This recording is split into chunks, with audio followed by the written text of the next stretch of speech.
சொந்தமாக YouTube channel நடத்த வேண்டுமா? நீங்களும் பிரபல ஆங்கர் ஆக வேண்டுமா? உடனே சேருங்கள் Pandey school of journalism. Contact 7388824242.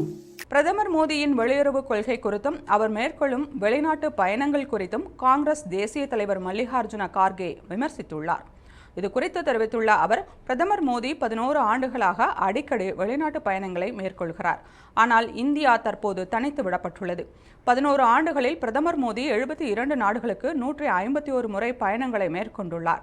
அதில் 10 முறை அமெரிக்காவுக்கு மட்டும் சென்று வந்துள்ளார். ஆனாலும் மோடியின் வெளியுறவு கொள்கையால் நம் நாடு தனித்து நிற்கிறது. வெளிநாடுகளுக்கு சென்று புகைப்படங்களை எடுத்துக்கொள்வது மட்டும்தான் பிரதமரின் பணியா என்று குதர்க்கமாக கேள்வி எழுப்பியுள்ளார். இந்தியா மற்றும் பாகிஸ்தான் இடையே போரை நிறுத்த 7 முறை மத்தியஸ்தம் செய்ததாக அமெரிக்க அதிபர் ட்ரம்ப் கூறுகிறார். அவரின் பேச்சு இந்தியாவை அவமதிக்கும் வகையில் உள்ளது. பயங்கரவாதத்திற்கு எதிராக ஒட்டுமொத்த நாடும் ஒன்றுபட்டு நின்றது.